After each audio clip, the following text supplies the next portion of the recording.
everyone, I'm Sachin Grover. I'm going to present our work called Radar, which is a system that uses automated task planning for proactive decision support. It is a work in collaboration with Salik, Tathagata, Aditya, and Ram. It was accepted in HCI Journal Special Issue for unifying human-computer interaction and artificial intelligence. The objective of this work is basically showcase how planners can be used as decision support system for humans who are trying to create plans for their own uh, situation or scenario. In the past, we all know that planners have been shown to be incorporated to a lot of different human in the loop scenarios, but their effectiveness has never been tested for with through human studies. Thus, in this work, we handle both the cases where we first showcase how planners can be used for human decision support, and then we evaluate these techniques uh, as to how effective they are for decision support.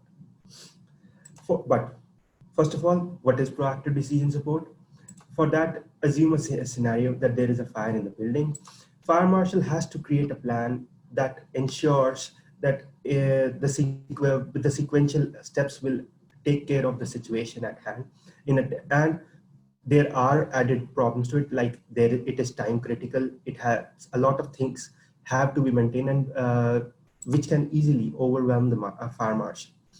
Thus, in this situation, a planner can help in creating a plan that can be validated or discussed with the fire marshal interacting with the system.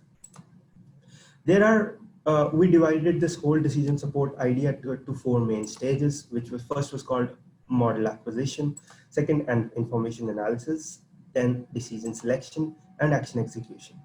Planner can be included in all of these stages, but we ended up incorporating it in first three stages only, assuming that action execution will be taken care of by the user. Model was actually provided by the expert users, and it was represented using PDDL. Information analysis was done through techniques like plan summarization using landmarks or model updates using explanation, or techniques like VAL, where whatever plan that was being discussed, there was an analysis, constant analysis as to based on the validity of that plan, and providing some sort of summary to the user.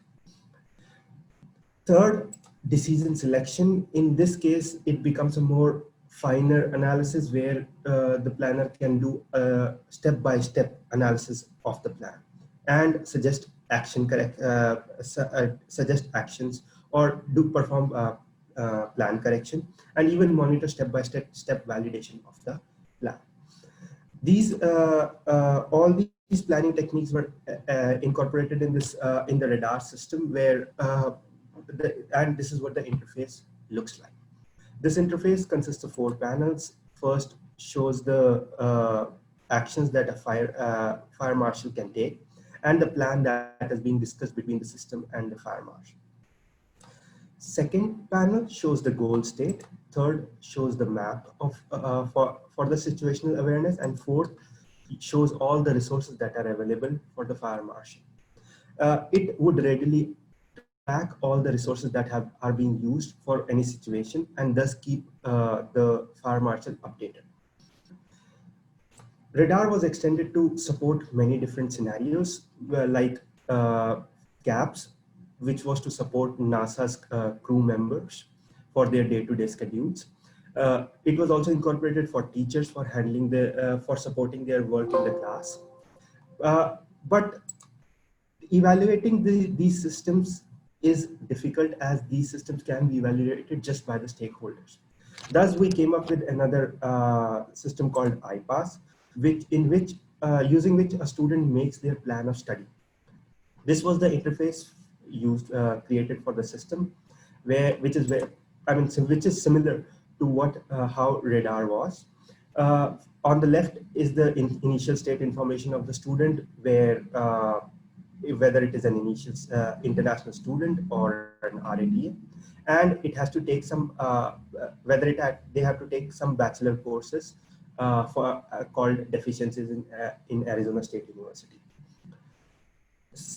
In the central panel, there is build your IPOS actions, which are basically add courses, choose your advisor, choose your specialization, and choose your committee member or schedule defense. On the right, you see the plan. At the bottom is the plan of study that the student is creating, and these are the capabilities that are provided to the user for their interface. Based on these capabilities, we actually divided the study into 4 different conditions. Control condition was where neither validation nor suggestion was available to the user, and they could only check at the end whether their plan achieves the goal, which was completing their credits and graduate.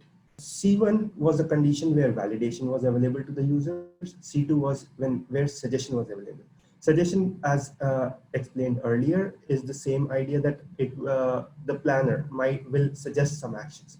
After suggestions, a user could ask the system for explanation why certain actions were added, and thus after suggestion, even explanation was available to the user in condition C2 and C3. The study was conducted with 56 students, and they were selected on first come first serve basis in response to a department-wide email. Every student had to make 2 IPOS for 2 different initial states. Basically, there were 2 different iterations, and after each iteration, they had to answer some set of objective and subjective questions. The 3 hypotheses that we actually tested were H1, planning technologies improve performance, planning technologies improve interaction with the system, and third, planning technologies help improve time for the new users. New users are those which have no idea about the IPOS and have never constructed it, basically. There were around 17 such students out of the 56 students that came for the study. First, performance. Performance can be measured in many different ways. We ended up using 2 measures. One was performance with respect to time, and second, performance based on user satisfaction. We actually have a third measure, which is part of the paper. For performance in time, the bar graph shows that what were the average time and the standard deviations in each condition, as well as in each iteration.